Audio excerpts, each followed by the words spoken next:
Começa agora o programa do Superior Tribunal de Justiça.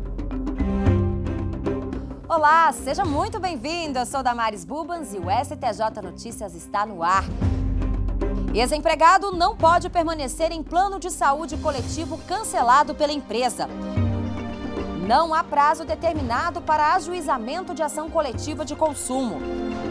Superior Tribunal de Justiça adota normas para facilitar a atuação de advogados com deficiência. E ainda, violência contra a mulher é o tema da reportagem especial desta semana. O STJ Notícias começa agora.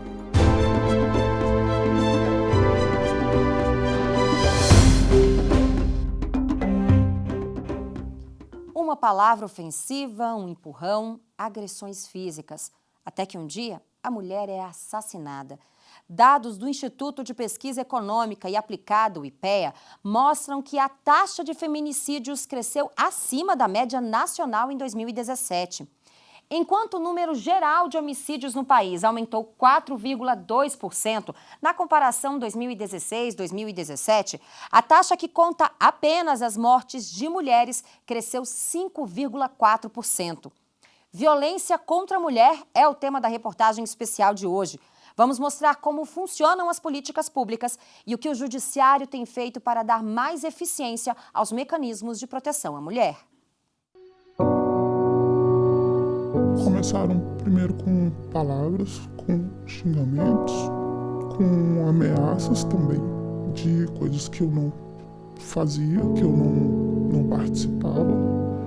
Depois partiu para agressão mesmo, com instrumentos de marcenaria. E foram piorando. Esta mulher não quer se identificar. Foram quase 10 anos de relacionamento, mais da metade deles sob a sombra do medo. A história de amor se transformou em cenas de desrespeito, abusos, humilhações, agressões. Mas ela sofria calada. Inclusive eu trabalhava para não gerar uma denúncia. Algumas vezes eu fui, mas eu dizia que caí da escada, caí da árvore, escorreguei, eu tropecei, fui atropelada. Eu inventava várias coisas para não comprometer. A violência ela é justamente essa ambiguidade, porque tem momentos de violência e tem momentos de afeto. E essa ambiguidade é que, inclusive, favorece muito a criação de uma dependência emocional, porque as mulheres ficam na expectativa de que os momentos de afeto se tornem maiores e os momentos de violência se tornam menores. E, na prática, o que acontece é o contrário. Essas agressões surgiram há muitos anos atrás, antes da denúncia, porque por que eu fui aguentando? Eu acreditava na recuperação, na desculpa, no perdão, na palavra dele que tudo ia mudar. Me pedia desculpas, chorava, né? Se perdoava, me pedia perdão e eu aceitava, porque eu acreditava na família. 50% das mulheres que sofrem violência procuram ajuda. Então nós temos em torno de metade das mulheres sofrendo violência sem procurar nenhum tipo de auxílio. E esse auxílio veio com a criação da Lei 11.340, em agosto de 2006.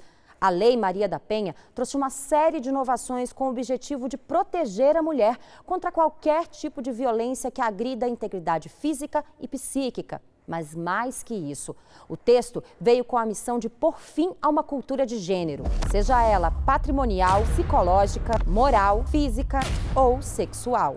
Não tem necessidade de morar na mesma casa, no mesmo ambiente, mas eles têm uma relação de intimidade, uma relação íntima, de afeto.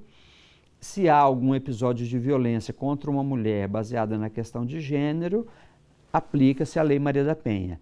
E nas três situações, tanto na violência doméstica, quanto na familiar, quanto nessa por relação íntima de afeto, independe da orientação sexual das pessoas. Então, por exemplo, se você tem duas mulheres que vivem uma situação de união estável, né, uma relação homoafetiva, O fato de serem mulheres por si só não descaracteriza a Lei Maria da Penha. Além das sequelas físicas, muitas vezes da violência física, o impacto na autoestima. Então essa mulher, a violência psicológica, ela é muito impactante. Ela faz com que essa mulher acredite que ela não é digna de uma vida sem violência, de que se ela termina essa relação, ela não terá outra relação. Muitas mulheres escutam, né, que se elas terminarem com este homem, nenhum outro irá querê-la. Né, e muitas vezes permanecem na relação por acreditar nisso, ou outras formas de violência e desqualificações, essa mulher é louca. Apesar da legislação e das políticas públicas de enfrentamento à violência contra a mulher, as estatísticas mostram que esse tipo de violência é mais frequente do que se imagina. Dados do Ministério da Mulher, da Família e dos Direitos Humanos mostram que entre janeiro de 2018 e junho de 2019, a Central de Atendimento à Mulher, o Ligue 180, registrou 139.173 denúncias, entre elas 4.763 tentativas de feminicídio e 99 feminicídios consumados. Os estados com maior registro de denúncias foram São Paulo, Rio de Janeiro e Minas Gerais. É crime, caso de polícia, com prioridade no judiciário. O momento em que a mulher chega na delegacia, registra a ocorrência, até o momento em que o juiz decide, a lei confere 96 horas. São 48 horas para o delegado preparar esse pedido, orientar a mulher, encaminhar para o juiz e mais 48 horas para o juiz decidir esse pedido que veio do delegado. Então, 48 mais 48, 96. E o judiciário cumpre um papel fundamental na proteção da mulher ao executar as medidas protetivas, uma demanda cada vez maior. De acordo com o Conselho Nacional de Justiça, só no ano de 2018, 1 milhão de casos de violência doméstica tramitaram na Justiça. Foram aplicadas mais de 339 mil medidas protetivas, um aumento de 16% comparado com 2017. Muitas medidas aplicadas e muitas desobedecidas também. Diante disso, surgiu a Lei 13.641, que tornou crime o descumprimento das medidas protetivas, com pena de 3 meses a 2 anos de prisão. Se ele se contém com a medida protetiva, ele continua em liberdade. Se ele não se contém, ele pode ser preso. E o crime de desobediência, ele vem para preencher essa lacuna daquele que está descumprindo sem praticar outro crime. A persistência dele é em descumprir, mas ele está oferecendo um grave risco, tanto assim que ele está sob medida protetiva. Há casos tão extremos em que a mulher precisa ser retirada do ciclo de convívio. A casa-abrigo serve como refúgio para essa mulher. Mas aí surge um problema. De um lado, um período de ausência importante para proteger a vida da mulher. Do outro, a dúvida. Como justificar esse afastamento no trabalho? Quem vai custear isso? Foi aí que os ministros da 6ª turma do STJ discutiram o tema durante o julgamento do pedido de uma mulher vítima de violência doméstica para que as faltas do trabalho fossem abonadas. Por medo das ameaças que sofria do ex-companheiro, ela precisou deixar a cidade onde morava por um período. O chefe dela considerou as faltas no trabalho injustificadas.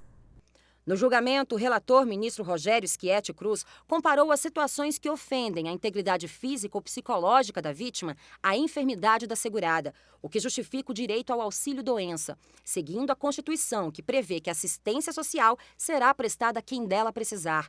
A turma seguiu o voto do relator, permitindo a manutenção do vínculo trabalhista por um período de até 6 meses, em razão de afastamento do trabalho da vítima de violência doméstica, como previsto no artigo 9º da Lei Maria da Penha. A lei estabelece uma série de benefícios, de vantagens, de medidas concretas de proteção. E uma delas é essa possibilidade de que o juiz considere esse afastamento eventualmente necessário em razão de uma violência doméstica como um afastamento autorizado, justificado. O que nós avançamos, talvez, foi dizer que esta análise deve ser feita pelo juiz que examina a violência doméstica, portanto, o juiz criminal, o juiz da vara de violência doméstica, e que caberá ao empregador custear este afastamento nos primeiros 15 dias e o restante passará a ser da competência do INSS. No combate à violência doméstica, o Brasil conta com uma legislação específica, políticas públicas e um judiciário dedicado às melhorias no enfrentamento a esse crime. Mas ainda existem obstáculos que precisam ser vencidos. É preciso que os tribunais e os juízes assumam efetivamente uma postura de maior não vou dizer ousadia na interpretação da lei, mas que pelo menos se coloquem de uma maneira mais aberta aquilo que diz respeito à Lei Maria da Penha, aos objetivos da Lei Maria da Penha e a necessidade, portanto, de, na aplicação da Lei Maria da Penha, terem sempre em mente que o objetivo é a proteção da mulher. Então, ainda que não haja uma clara dicção do texto da lei sobre determinada situação, o juiz deve ter a criatividade para, em situações como esta, não desproteger a mulher simplesmente aplicando um texto que muitas vezes necessita de uma complementação de outro texto, né? E sempre à luz da Constituição, que é a referência maior de qualquer juiz no momento de aplicar a lei. Uma mulher que ela leva um tapa, que ela leva um soco, ela leva um chute, ela reconhece que isso é violência e os outros legitimam que isso é uma violência. Mas a mulher que é humilhada, que é desqualificada, que é obrigada a ter relações sexuais com o companheiro ou com o próprio marido, ela não entende que ela está vivendo um ciclo de violência. Então, o desafio é que ela perceba que isso é uma violência, que nós, enquanto sociedade, possamos entender que isso é violência e que dessa forma ela possa ter mais apoio e condições de procurar ajuda. Depois do intervalo, você vai ver que seguradora não tem obrigação de enviar cópia de processo administrativo ao advogado. O STJ Notícias volta em instantes.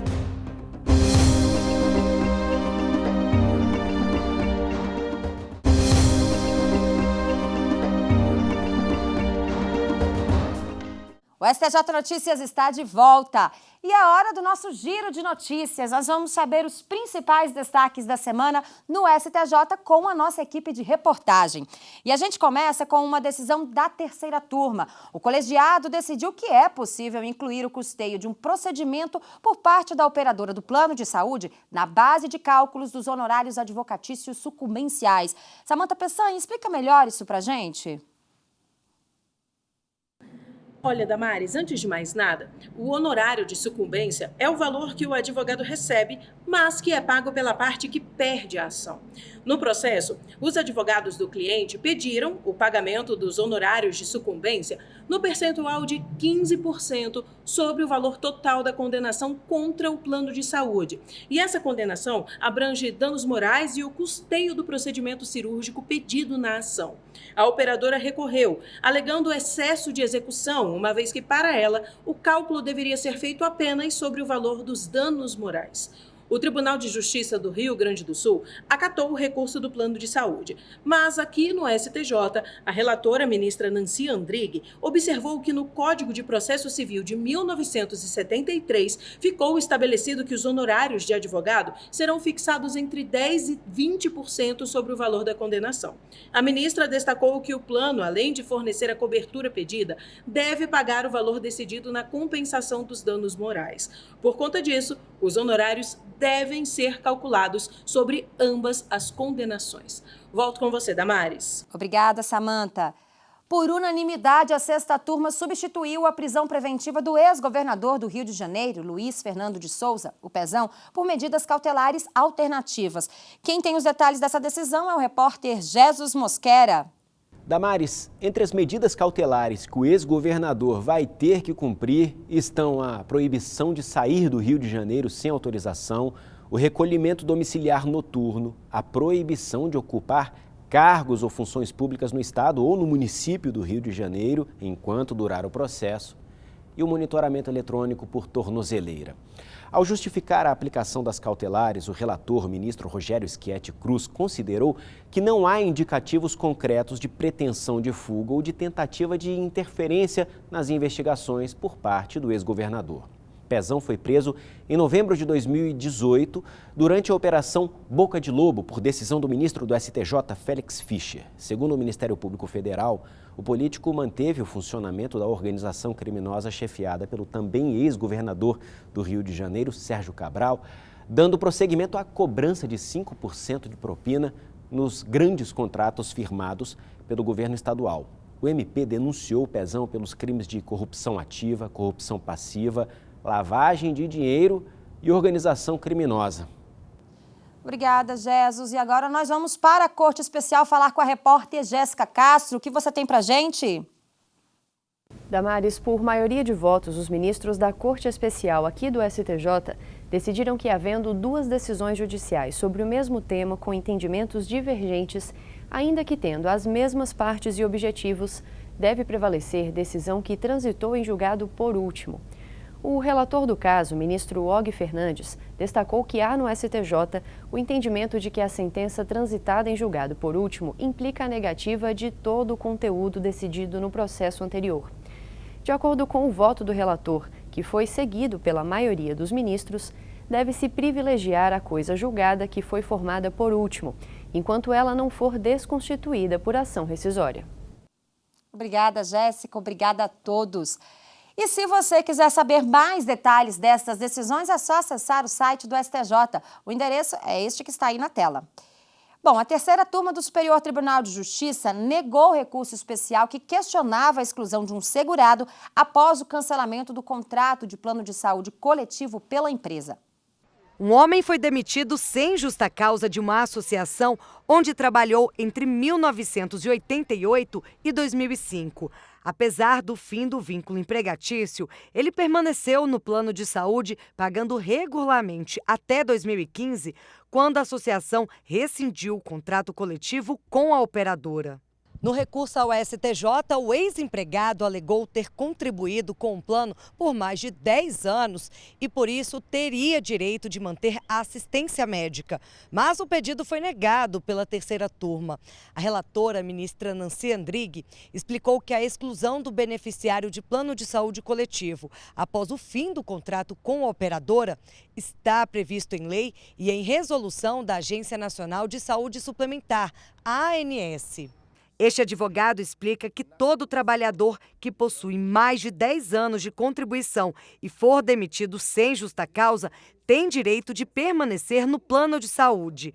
Mas em casos como o da decisão, é preciso mudar o regime do plano. Se ele fizer essa migração no prazo de 30 dias, ele não se sujeitará à carência, mas os pagamentos dele não serão mais na formatação de um plano coletivo. Ele vai passar a fazer o custeio do seu plano de saúde na modalidade individual. Vai seguir novos preços, nova regulamentação de reajuste.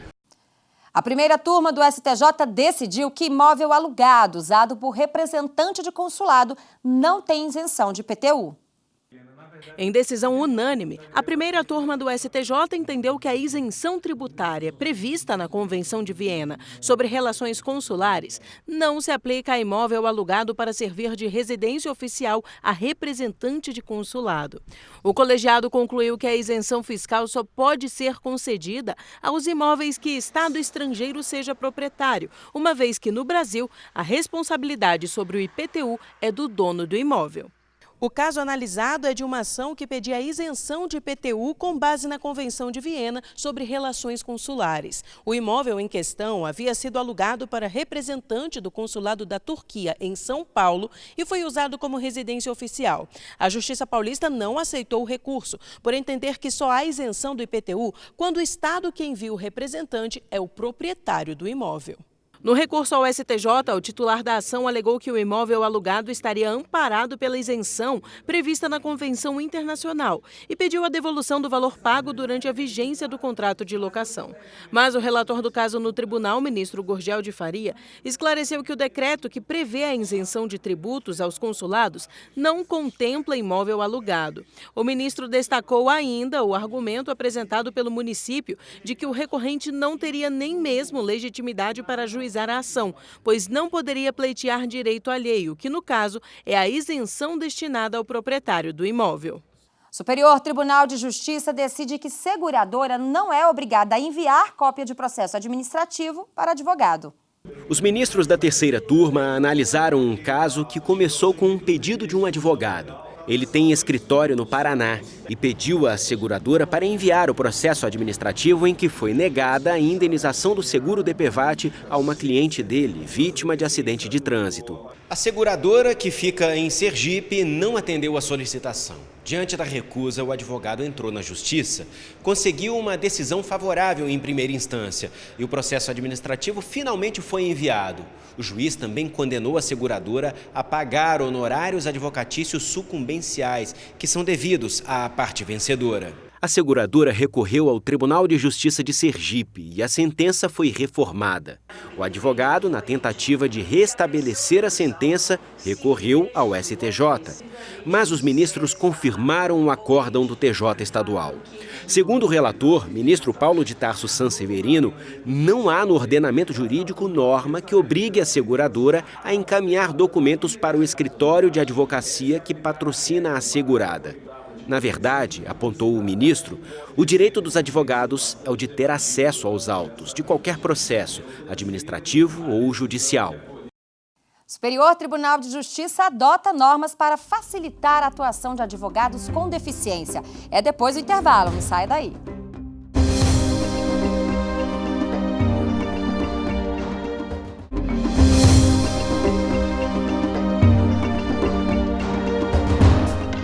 O STJ Notícias está de volta. Terceira turma do Superior Tribunal de Justiça fixa honorários em impugnação de crédito em recuperação judicial a partir do valor da causa. O caso teve início quando o Grupo Simbal entrou em recuperação judicial. A empresa apresentou uma lista de credores e entre eles estava a China Bank. O banco apresentou impugnação à relação de credores e pediu que o crédito no valor de R$3.900.000 fosse excluído dos efeitos da recuperação judicial. Com isso, a instituição financeira poderia receber esse valor mais rápido. Mas o Tribunal de Justiça do Paraná indeferiu a impugnação do China Bank, condenando o banco a pagar R$2.000 de honorários advocatícios para a parte vencedora da ação. O Grupo Simbal recorreu ao STJ, sustentando que o valor fixado a título de honorários sucumbenciais não é compatível com o valor da causa de quase 4 milhões. A terceira turma deu provimento ao recurso especial do Grupo Simbal e fixou os honorários advocatícios de sucumbência em 10% sobre o valor atualizado da causa.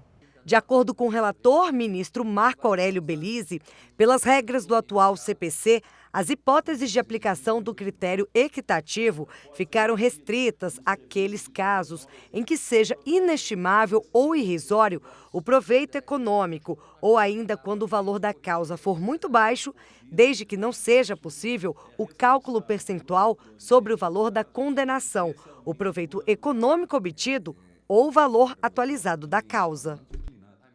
Em outra decisão da terceira turma, os ministros entenderam que não há prazo determinado para ajuizamento de ação coletiva de consumo.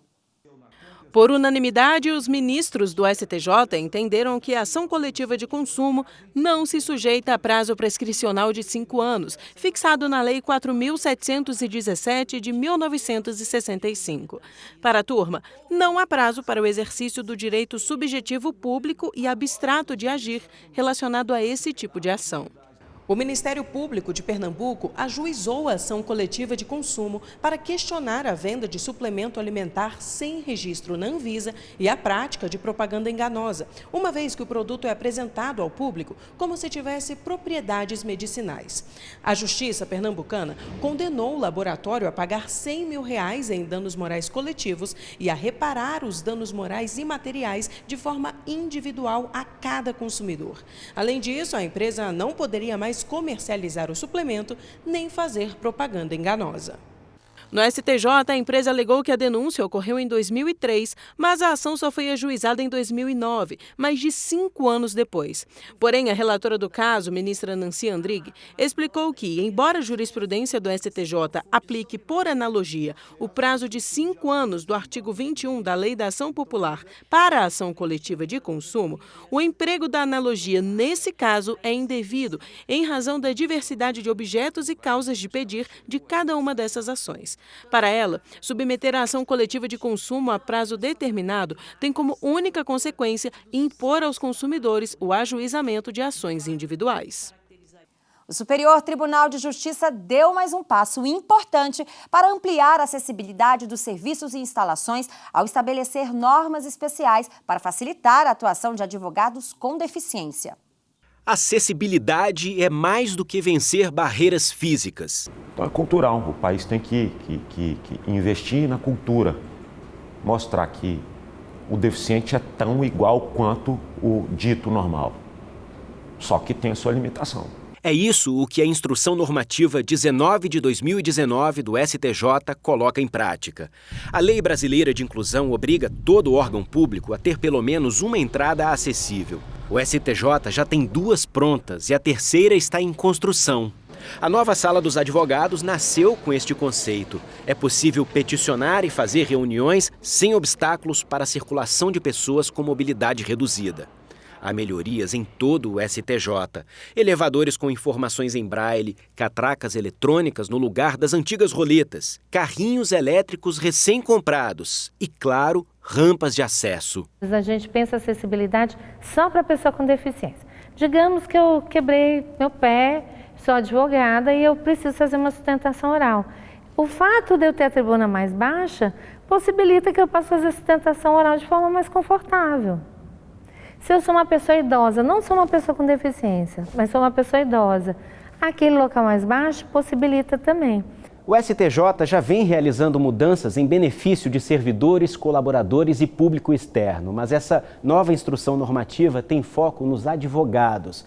Ela inclui ações já realizadas e outras adaptações previstas para 2020.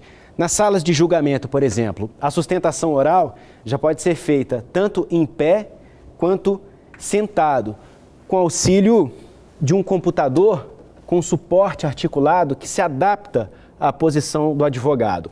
Para quem vem assistir às sessões, também haverá mais acessibilidade, com segurança e autonomia. O que a gente está buscando fazer com a instrução normativa é gerar igualdade de oportunidade para todos. A partir de agora, o advogado informa pela internet o tipo de deficiência e o auxílio que será necessário no dia do julgamento. Adequações como essa fazem do Tribunal da Cidadania um exemplo a ser seguido pelo judiciário no Brasil inteiro. As medidas concretizam as determinações da Constituição, da Convenção Internacional sobre os Direitos da Pessoa com Deficiência, da Lei Brasileira de Inclusão e da Resolução 230 do Conselho Nacional de Justiça. Uma ampla legislação que foi debatida recentemente em um encontro nacional sobre o tema no STJ. Na ocasião, a presidente da Comissão de Acessibilidade do Tribunal, ministra Nancy Andrighi, mostrou que não bastam boas ideias. É preciso ter atitude. Cerca de 45 milhões de pessoas neste país apresenta algum tipo de deficiência.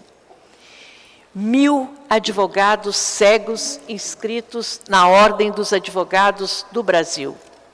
E diante dessa realidade, nós devemos nos perguntar: qual é o percentual desse contingente de pessoas que ainda se encontra à margem da sociedade, sem o acesso ideal à justiça, à educação, ao emprego, ao consumo, à cultura e aos serviços públicos? Se você for pegar a legislação do mundo para a pessoa com deficiência, não existe no mundo uma legislação tão vasta quanto a brasileira.